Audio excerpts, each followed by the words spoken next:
बोलो श्री कृष्ण भगवान की जय।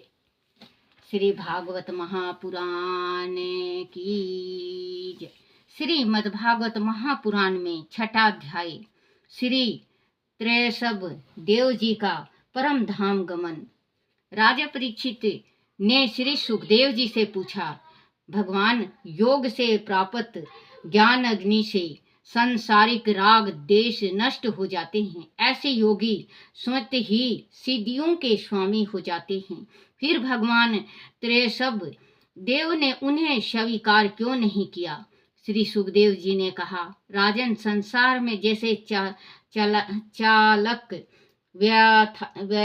व्याथा शिकारी अपने द्वारा पकड़े गए मृग का विश्वास नहीं करता, उसी प्रकार बुद्धिमान लोग इस चंचल चित्त का भरोसा नहीं करते। ऐसे आपत ऋषियों ने कहा भी है कि इस चंचल चित्त का कभी भरोसा नहीं करना चाहिए, इससे कभी मंत्री नहीं करनी चाहिए। इसका विश्वास करने से ही मोहिनी रूप में फंसकर महादेव जी का अखंड तप छीन हो गया था। जैसे भव्यचारिणी स्त्री पर पुरुष से अपने विश्वासी पति का वध करा देती हैं। बच्चों, जैसे मोहिनी रूप विष्णु भगवान ने जिस टाइम धारण किया था मोहिनी रूप, तो भगवान भोलेनाथ इतने उन पे आसक्त हो गए थे एकदम कि मुझे मिलनी है तो ये मोहिनी मिलनी है, तो उसके पीछे भागे।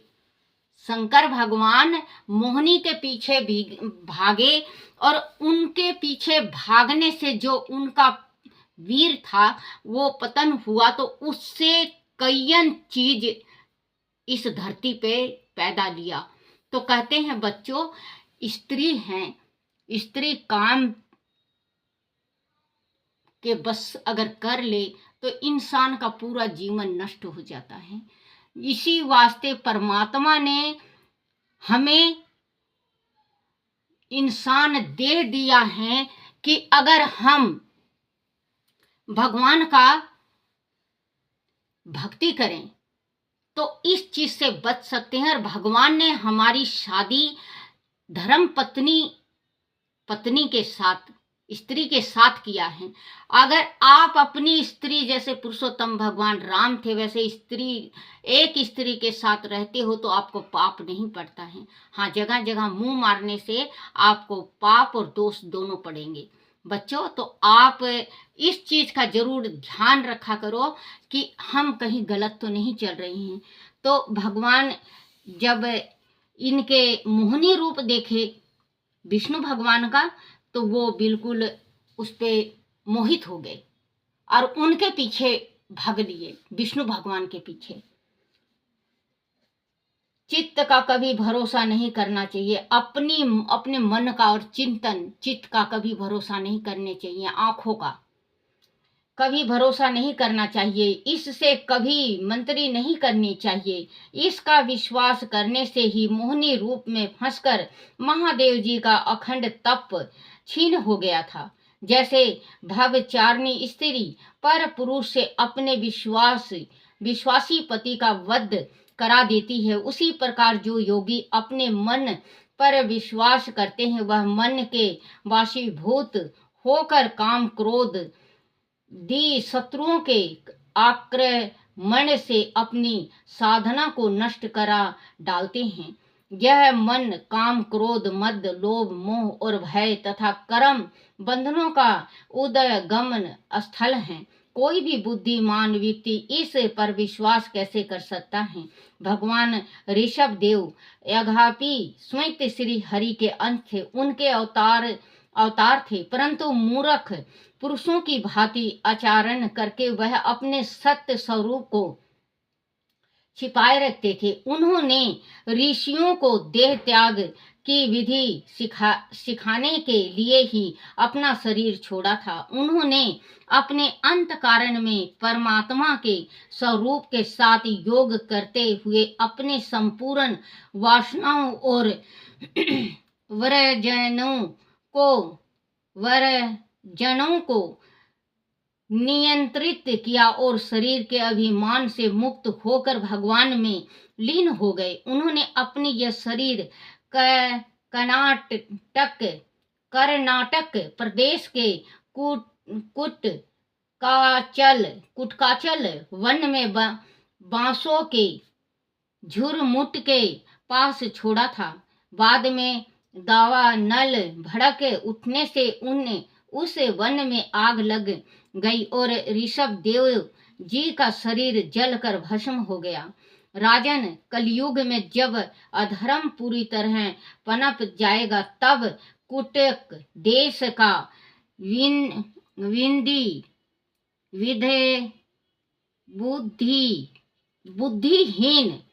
बुद्धिहीन राजा आरहत वहां के लोगों से ऋषभ देव जी के जीवन और आचरण तथा कर्मों का उपदेश सुनाकर उसे ग्रहण तो करेगा, परंतु लोगों के पूर्व सचित पाप कर्मों के वाशीभूत होकर वह अपने धर्म को भूल जाएगा और निर्भय होकर पखंड पूर्ण कुकर मार्ग का प्रचार अपनी दुर्बुद्धि से करेगा। उस कारण कलयुग की माया से प्रभावित होकर अनेकों नीच पुरुष अपनी पवित्रता और आचरण की शुद्धता को भूल जाएंगे। वह बुद्धिहीन लोग कलयुग के प्रभाव से ना तो स्नान ध्यान करेंगे, ना शुद्ध रहेंगे, ना केस कटवाएंगे और ईश्वर का अपमान करते हुए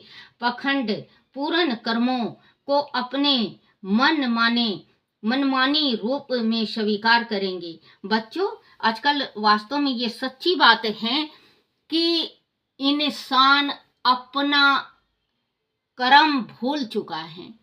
अपना कर्म भूल के वो लंबे लंबे लड़कियां छोटे छोटे बाल रखने लगी हैं।